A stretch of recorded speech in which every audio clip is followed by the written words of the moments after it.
आधीच दुष्काळानं हैराण झालेल्या शेतकऱ्यांना आता सुलतानी दंडुकेशाहीचे फटके सुद्धा सोसावे लागतात।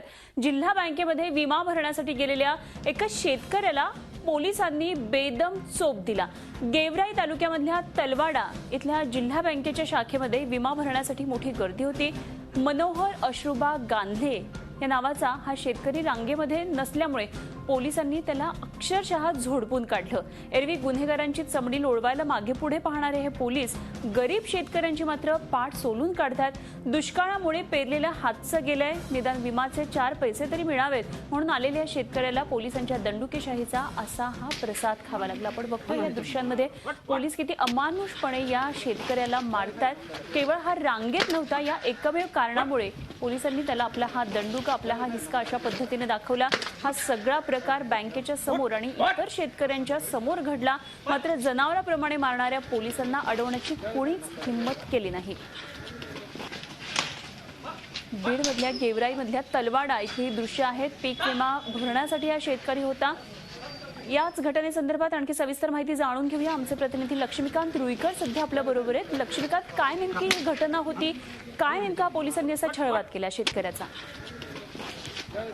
पीक विमा योजनेची 31 जुलै ही पीक विमा भरण्याची आजची शेवटची तारीख आहे। बीड जिल्ह्यामध्ये हजारो शेतकरी हे आताही बँकेच्या समोर लाईनीमध्ये उभे आहेत। अशाच पद्धतीनं तलवाडा येथील जिल्हा बँकेच्या शाखेमध्ये हा जो मनोहर गांधले नावाचा शेतकरी आहे, ज्याच्या नावावर 5 एकर तुमच्याबरोबर मी बोलते, संपर्कात रहा। सध्या आपल्या बरोबर पोलीस अधीक्षक आहेत अनिल पारस्कर सर। सर नमस्कार। आणि आम्हाला जी काही दृश्य बघायला मिळतात, एका शेतकऱ्याला पोलिसांनी अमानुष मारहाण केली आणि क्षुल्लक कारण आहे तो रांगेमध्ये नव्हता, अशा प्रकारे पोलिसांना मारण्याचा अधिकार आहे या गरीब शेतकऱ्याला? हा नमस्कार। तुमच्या जे वार्ताहर भेटले लक्ष्मीकांत रुईकर त्यांचा मला आत्ताच त्यांनी हा व्हिडिओ पाठवलेला आहे, तर मी त्यांना सांगितलं की मला व्हिडिओ बघू द्या, देतो त्याच्यावरची प्रतिक्रिया। पण का एवढा राग का असावा पोलिसांना? अशा प्रकारे एक पोलीस नव्हे, 2-2 पोलीस मिळून त्याला लाठीने मारतात। बिलकुल चुकीचं आहे। मी जो व्हिडिओ बघितला त्याच्यावरती, आणि ते जर खरं निघालं त्यांनी काय कारण आहे, कशासाठी हे केलंय, त्यांच्यावरती निश्चित कारवाई होईल। सर काय कारवाई अपेक्षा करू शकतो आम्ही? हॅलो, आम्ही काय कारवाईची अपेक्षा करू शकतो? काय कारवाई म्हणजे त्यांच्यावरती त्याच्यानुसार गुन्हाही दाखल होईल त्याच्यामध्ये, तसं आपलं तर। खरं तर अशा प्रकारे पोलिसांनी जो पोलीस शेतकऱ्यांच्या संरक्षणासाठी, एकंदरीत सामान्य जनतेच्या संरक्षणासाठी आहे, सध्या आधीच बळीराजा त्याच्या या सगळ्या गोष्टींमुळे हतबल आहे, शेतकीय सगळ्या गोष्टींमुळे हतबल असताना अशा प्रकारे त्याच्यावर असे आसूड ओढणं हे निश्चितच चांगली बाब नाहीये। धन्यवाद, तुम्ही आमच्याबरोबर बोललात। अनिल पारस्कर अधीक्षक, पोलीस अधीक्षक बीडचे आपल्या बरोबर होते। आणि आमचे प्रतिनिधी लक्ष्मीकांत रुईकर आपल्या बरोबर सध्या आहेत। लक्ष्मीकांत, काय नेमकं आता पुढे कारवाई होतीये? पोलिसांनी ते सांगितलेल्या अधीक्षकांनी आम्ही हा व्हिडिओ आत्ताच पाहिला आणि निश्चित कारवाई करू। अनुपमा, सगळ्यात महत्वाचं या ठिकाणचे पोलीस ठाण्याचे जे इन्चार्ज आहेत, सहाय्यक पोलीस निरीक्षक श्री तळेकर, यांच्याशी जेव्हा या संदर्भात चौकशी करण्यासाठी फोनवर चर्चा केली, तेव्हा अत्यंत बेजबाबदार पद्धतीने, म्हणजे तो शेतकरी दारुडा आहे, त्या शेतकऱ्याला तो 24 तास दारू पिलेला असतो, त्याच्या घरच्यांचा देखील त्याला वैताग आहे, तो घरच्यांनाही त्रास देतो आणि त्यामुळे आम्ही त्याला मारहाण केली, अशा पद्धतीनं स्वतःच्या कर्मचाऱ्यांच्या चुकीवर पांघरून घालण्याचा प्रकार हे तळेकर महाशय करताना फोनवर दिसून आले। आणि एकंदरच त्यांच्या बोलण्यातून असं दिसत होतं की हा शेतकरी जो आहे तो दोषी आहे, आणि खरोखर जर का व्हिडिओ पाहिला तर त्या शेतकऱ्याला बेदम मारलेले, त्याचा गुन्हा म्हणजे तो फक्त लाईन मध्ये नव्हता, रांगेत नव्हता एवढाच आहे, आणि तो दारू पिला होता की नव्हता याची खात्री पोलिसांना त्याचं मेडिकल करून करता आली असती, परंतु त्याच्या मारहाण करणं हा अधिकार पोलिसांना निश्चितच नाहीये। पण तिथले जे पोलीस सहाय्यक पोलीस निरीक्षक आहेत ते देखील आपल्या कर्मचाऱ्यांना पाठीशी घालतायत। पोलीस अधीक्षकांनी आताच सांगितलेलं आहे आणि निश्चितपणे पोलीस अधीक्षकांचा एकंदर कारभार पाहता ते यावर कारवाई करतील असं दिसून येते। अनुपमा, निश्चित, आणि हीच बाब आपण पारस्कर सरांपर्यंत पोहोचवण्याचा सुद्धा प्रयत्न करूया की अशा प्रकारचं बेजबाबदार वक्तव्य तिथल्या पोलिसांनी केलेलं आहे। हा जर शेतकरी दारू पित असेल हा त्याचा प्रश्न होता, मात्र अशा प्रकारे म्हणून पोलिसांनी सगळ्यांच्या समोर आणि अशा प्रकारे आसूड ओढणं हे निश्चितच चांगलं नाहीये। एकंदरीतच पीक विम्याची जो भरण्याचा जे दिवस होता तो आजचा शेवटचा दिवस होता। लक्ष्मीकांत, ही मुदत वाढवावी अशी सुद्धा मागणी होत होती विधिमंडळामध्ये, या संदर्भात काय नेमकं म्हणणं आहे? आजचा शेवटचा दिवस असल्यामुळे सगळी घाई होत असावी? अनुपमा, साधारणपणे गेल्या 2 ते 3 वर्षापासून पाहण्यात असं आलेलं आहे की 31 जुलै ही जरी शेवटची तारीख असली तरी दरवर्षी शासन 15 ते 20 दिवसाची मुदतवाढ देतं पीक विमा भरण्यासाठी. कारण की शेतकऱ्यांची संख्या लक्षात घेतली, बीड जिल्ह्याचाच विचार जर का केला किंवा मराठवाड्याचा विचार जर का केला तर मराठवाड्यामध्ये किंवा बीड जिल्ह्यामध्ये लाखो शेतकरी आहेत. एकट्या बीड जिल्ह्यामध्ये मागच्या वर्षी 6.5 लाख शेतकऱ्यांनी पीक विमा भरला होता, ज्याच्या अगेन्स्ट शेतकऱ्यांना 336 कोटी रुपये एवढं अनुदान आलं होतं, एवढा पीक विम्याचा लाभ मिळाला होता. त्यामुळे यावर्षी देखील आतापर्यंत साधारणपणे 2-1 लाख शेतकऱ्यांनी पीक विमा भरलेला आहे. 2.5 ते 3 कोटी रुपये पीक विम्याची रक्कम प्रीमियम म्हणून भरलेली आहे.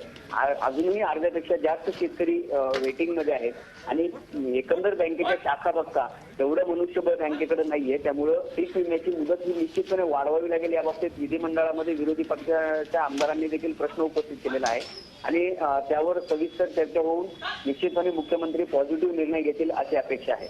खरंय, मात्र ही जी घटना आहे आजची ती अत्यंत दुर्दैवी आणि पोलिसांच्या एकंदरीतच सगळा जो कारभार आहे त्याच्यावरच प्रश्नचिन्ह उपस्थित करण्या इतपत या व्हिडिओमधली जी दृश्य आहेत ती गंभीर दिसतात. पोलिसांनी कुठल्याही प्रकारची दयामाया तर दाखवली नाहीच, मात्र त्याच्यावर अशा प्रकारे काठीचे हे आसूड ओढलेले आपल्याला पाहायला मिळतात.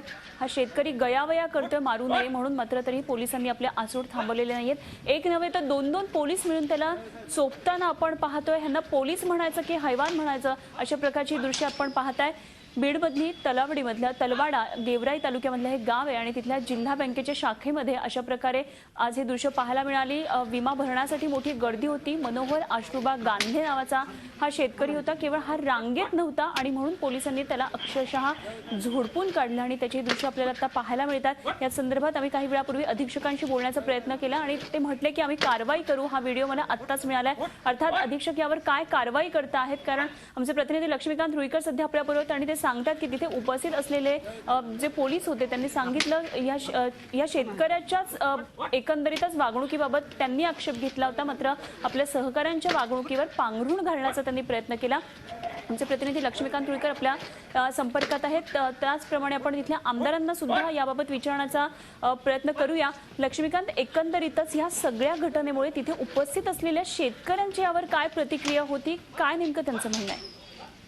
अनुपमा, या बाबतीत हा जो काही प्रकार झालेला आहे हा या बँकेच्या समोर झालेला आहे आणि बँकेमध्ये एकंदर शेतकऱ्यांची एवढी मोठी कमाल गर्दी आहे की इथे कंट्रोल होणं शक्य नाही. आणि तरी देखील हा जो शेतकरी आहे हा शेतकरी पोलिसांचे जे आरोप आहेत त्या पद्धतीनं तो त्याला व्यसन असेल किंवा तो व्यसनाधीन असेल हा नंतरचा भाग झाला, परंतु त्याला मारणं हे निश्चितच स्वीकार्य नाहीये आणि त्याचा निषेध या ठिकाणच्या शेतकऱ्यांनी देखील केलेला आहे. आणि तो शेतकरी हा काही गोंधळ घालत नव्हता, तो कुठल्याही प्रकारचा आरेरावी करत नव्हता किंवा पोलिसांची वादही घालत नव्हता असं देखील तिथल्या प्रत्यक्षदर्शींनी सांगितलेलं आहे. आणि त्यातल्याच काही सुजान शेतकऱ्यांनी हा व्हिडिओ काढला आणि तो व्हिडिओ मीडियापर्यंत पोहोचवलेला आहे.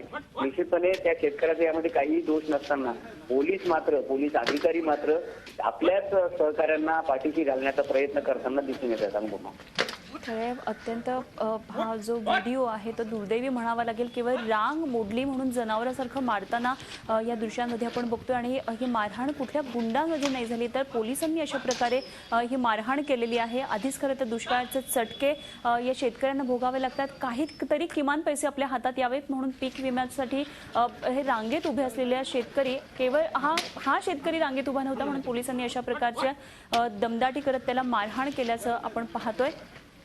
एक्सक्लुझिव्ह दृश्य आपण झी मीडियाकडे पाहू शकताय. मनोहर अश्रुबा गांधे अशा या शेतकऱ्याचं नाव आहे. एकंदरीतच बँकेचा याबाबत लक्ष्मीकांत काही स्टँड आहे का? बँकेने काही म्हणणं आपलं मांडलेलं आहे का? अनुपमा, याबाबतीत बँकेच्या अधिकाऱ्यांशी संपर्क साधण्याचा प्रयत्न केला, मात्र बँकेच्या अधिकाऱ्यांनी कुठलीही याबाबतीत माहिती नाही किंवा हा प्रकार आमच्या प्रिमायसेस मध्ये झालेला नाही वगैरे असं सांगून हात झटकण्याचा प्रयत्न केलेला आहे. परंतु बँकेच्या अधिकाऱ्यांनी एवढं निश्चित सांगितलेलं आहे की एकंदरच जे शेतकऱ्यांचा जो काही ताण आहे किंवा शेतकऱ्यांची जी संख्या आहे ती पाहता आज रात्री उशिरापर्यंत बँक उघडी ठेवली तरी देखील पीक विमा संपूर्ण शेतकऱ्यांचा पीक विमा भरून घेता येणं शक्य नाही असंच बँकेच्या अधिकाऱ्यांचं म्हणणं आहे. मात्र या प्रकाराबाबत त्यांनी बोलण्यास नकार दिलेला आहे. अनुपमा, लक्ष्मीकांत, या 2 पोलिसांनी ज्यांनी मारहाण केलेली आहे त्यांच्याशी कुठल्याही प्रकारे संपर्क किंवा त्यांच्याशी संवाद आपला झालेला आहे का? अनुपमा, या बाबतीत या पोलीस कर्मचाऱ्यांशी कुठलाही संपर्क झाला नाही. मात्र या पोलीस ठाण्याचे जे सहाय्यक पोलीस निरीक्षक आहेत श्री तळेकर यांच्याशी जेव्हा संपर्क साधला तर अत्यंत बेजबाबदार उत्तरं त्यांच्याकडून आलेली आहेत. तो शेतकऱ्याला त्यांनी दारुडा ठरवलेला तो व्यसनाधीन आहे आणि त्याला मारहाण केल्यानंतर अक्षरशः रात्री 9 वाजेपर्यंत त्यांनी पोलीस ठाण्यामध्ये डांबून ठेवलेलं होतं. त्याच्यावर कुठलीही कारवाई, त्याच्यावर कुठलाही गुन्हा किंवा त्याची साधी तक्रार देखील कोणाची नव्हती. मात्र त्याला डांबून ठेवलं आणि 9 वाजता त्याला घरी पाठवून देण्यात आलं. आम्ही तो दारुडा आहे म्हणूनच त्याला मारहाण केली, अशा पद्धतीने त्यांनी दुरुत्तरं दिलेली आहे. आणि याबाबतीत निश्चितपणे पोलीस अधीक्षक योग्य ती कारवाई करतील अशी अपेक्षा करायला हरकत नाही. अनुभव खरं लक्ष्मीकांत, आणि याच ह्याच्यातून एक म्हण आठवते, बळी त्याचा कानपिळी. आधीच हा शेतकरी पिचलेला आहे आपल्या परिस्थितीमुळे. सध्या दुष्काळाचं सावट या भागामध्ये, पाऊस नाहीये. जे किमान पेरलेलं आहे ते तरी हातात यावं किंवा एकंदरीतच काहीतरी पैसे आपल्या हातात यावेत यासाठी शेतकरी झटत असताना अशा प्रकारे पोलिसांची वर्तणूक निश्चितच अत्यंत गंभीर आणि अत्यंत दुर्दैवी अशी म्हणावी लागेल. आपण पुन्हा एकदा प्रेक्षकांना या बातमीविषयी सांगूया. हा जो व्हिडिओ आहे तो कशाबद्दल सांगूया. खरं तर सध्या शेतकरी हैराण आहेत. मात्र आता सुलतानी दंडुकेशाहीचे सुद्धा फटके सोसावे लागतात आणि या संदर्भात बोलण्यासाठी सध्या आपल्याबरोबर नवाब मलिक सर आहेत. नमस्कार सर. आणि एक महत्त्वाची बातमी आम्हाला बीडमधून कळतीये. एका शेतकऱ्याला केवळ तो पीक विमा भरण्यासाठी गेलाय, रांगेत उभा नाहीये आणि म्हणून त्याला पोलिसांनी बेदम मारहाण केलेली आहे. पोलीस काहीही कारण देत आहेत, अधीक्षक म्हणतात आम्ही कारवाई करू, पण अशा प्रकारे शेतकऱ्यावर असे आसूड ओढणं हे कितपत योग्य आहे? दुःखद आहे. एक शेतकरी अगोदरच अडचणीत असताना जर तो रांगेत उभा राहिला नसेल त्याला समजून रांगेत उभं करता आला असता, पण त्याला म्हणजे दंडुकेशाहीने हाताळणे, त्याला मारहाण करणे योग्य नाही. मला वाटते ज्या लोकांनी ही कारवाई केली त्या अधिकारीवर किंवा जे शिपाई असतील, पोलीस असतील त्यांच्यावर कारवाई केली पाहिजे आणि यापुढे या प्रकारे होऊ नये याची दक्षता घेतली पाहिजे. खरं तर आज पीक विमा भरण्याचा शेवटचा दिवस आहे आणि त्यावेळी शेतकऱ्यांची प्रचंड प्रमाणामध्ये गर्दी आहे आणि खरं तर विरोधी पक्षांनी सुद्धा म्हटलेलं आहे की ही तारीख वाढवून द्यावी. या संदर्भात सरकार काय निर्णय घेते याकडे खरं तर सगळ्यांचं लक्ष लागले. मात्र शेवटचा दिवस असल्यामुळे प्रचंड घाई आहे सगळ्या बँकांमध्ये. काय नेमकं पक्षाने सत्ताधाऱ्यांनी काहीतरी यावर बोलणं अपेक्षित आहे? आणि आमची मागणी होती की वेळ वाढून दिलं पाहिजे. शेतकरी बरेचसे हे भरू इच्छित आहे आणि तिकडे जर जास्त गर्दी झाली तर वेगळे म्हणजे बंद उघडले पाहिजे, जास्त व्यवस्था केली पाहिजे आणि सरकारची जबाबदारी आहे की या बाबतीत निर्णय घेऊन 1 आठवडा वेळ वाढवली तर शेतकऱ्याच्या अडचणी कमी होतील. पण या सरकारला शेतकऱ्यांबाबत काही घेणं देणं नाही. उदासीन धोरणामुळे ही सगळी परिस्थिती निर्माण होते. खरं, धन्यवाद. आपण बोललात त्याबद्दल. नवाब मलिक राष्ट्रवादीचे नेते आपल्या बरोबर होते आणि खरं तर विरोधी पक्षांनी मागणी लावून धरलेली आहे. पीक विमा भरण्याच्या तारखेमध्ये वाढ करून द्यावी. आणखी एक 8-10 दिवसांची मुदत मिळाली तर निश्चितच शेतकऱ्यांना एक प्रकारचा दिलासा हा मिळाला असता. मात्र एकंदरीतच उदासीन धोरणांमुळे अशा प्रकारच्या घटना होऊ शकतात आणि बीडमधले हे उदाहरण हे त्याचंच एक द्योतक आहे असं म्हणायला हरकत नाही. आमचे प्रतिनिधी लक्ष्मीकांत रुईकर आपल्याबरोबर आणखी संपर्कात आहेत आणि आपल्याला याविषयी आणखी माहिती देतात. आपण पुन्हा एकदा ही बातमी नेमकी काय घडली आहे सांगूया. गेवराई या तालुक्यातली ही घटना आहे. सुलतानी दंडुकेशाहीचे फटके कसे सोसावे लागतात या घटनेमधून आपण बघतोय. आणि सध्या आपल्याबरोबर अशोक चव्हाण, काँग्रेसचे नेते, प्रदेशाध्यक्ष आपल्याबरोबर आहेत. चव्हाण सर नमस्कार. आणि बीडमध्ये अत्यंत दुर्दैवी घटना घडलेली आहे. पीक विमा भरण्यासाठी रांगेत उभं राहिलेला शेतकरी होता, मात्र तो रांगेत उभा नाही. इतकं शिल्लक कारणावरून त्याला पोलिसांनी मारहाण केली. एकटा शेतकरी आहे आणि त्याच्यावर 2 पोलीस मिळून आसूड ओढतात आणि पीक विम्याची शेवटची आजचा दिवस असल्यामुळे सगळी घाई गडबड आहे. काय या एकंदरीत घटनेविषयी आपली काय प्रतिक्रिया? असं आहे की सरकार असंवेदनशील सरकार आहे. एकंदरीत आत्महत्या राज्यामध्ये वाढत चाललेल्या आहेत. अशा परिस्थितीमध्ये आपलं पीक सुरक्षित राहावं, येणारा तरी सीझन चांगला काढता यावा या अनुषंगाने पीक विमा काढण्याच्या बाबतीमध्ये लोक आता धावपळ करत आहेत. आज शेवटचा दिवस आहे. रांगा जास्त असतील तर लोकांची काही 1-2-4 दिवस वाढवण्याने काही बिघडणार नाही, परंतु रांगा वाढत चाललेल्या आहेत. लोकांची सुविधेकडे लक्ष द्यायच्या ऐवजी रांगा 4-5 तास लोकांनी रांगेमध्ये उभं राहावं अशा प्रकारची अवस्था या सरकारने गरीब माणसाची केलेली आहे. मला वाटतं की जिल्हा प्रशासनाने लक्ष दिलं पाहिजे. हे आपलं इन्शुरन्सचा जो काही तारीख आहे, आज शेवटची तारीख आहे, ती वाढवून दिली पाहिजे ताबडतोब. आणि लोकांना रांगेत उभं न आता टोकन सिस्टम जर दिली तर त्या टोकन प्रमाणे लोक तिथे येतील. आता रांगा आता कुठल्या देशामध्ये रांगा राहिलेल्या आहेत? सगळीकडे टोकन सिस्टम आहे. टोकन सिस्टम लोकांना रांगेत मिनिटात ताटकन उभं याची गरज पडत नाही. परंतु प्रशासनाचा फार म्हणजे गंभीर विषय आहे आणि प्रशासनाचं दुर्लक्ष राहायचं या गोष्टीकडे. एकंदरीत सरकार उदासीन आहे, सगळा कारभार ढिसा आहे असं वाटतंय? हो, खरं म्हणजे प्रशासनाने पाहिलं पाहिजे. लोकांना रांगेत 4-4, 5-5 तास उभं करण्यापेक्षा एक तर इन्शुरन्सचा दिवस शेवटचा तो वाढून देणं काही गैर नाहीये. जर अधिक लोक ह्याच्यामध्ये सहभाग घेऊ इच्छित असतील तर त्यांना मदत करणं सरकारचं काम आहे. आणि तारीख जर वाढून दिली इन्शुरन्सची तर बिघडणार काय त्याच्यामध्ये? खरं. धन्यवाद. तुम्ही बोललात आमच्याबरोबर. प्रदेशाध्यक्ष काँग्रेस अशोक चव्हाण आपल्याबरोबर होते. आणि एकंदरीतच हा सरकारचा कारभार आहे तो उदासीन धोरणांचा हा सगळा कारभार आहे असं त्यांचं म्हणणं आहे. आणि एकंदरीतच या दृश्यांमधून हे पोलीस आहेत की हैवान आहेत असंच म्हणण्याची ही वेळ आली. त्यांचे प्रतिनिधी लक्ष्मीकांत रुईकर आपल्याबरोबर होते. धन्यवाद लक्ष्मीकांत, दिलेल्या सगळ्या सविस्तर माहितीविषयी. झी 24 तास रहा एक पाऊल पुढे.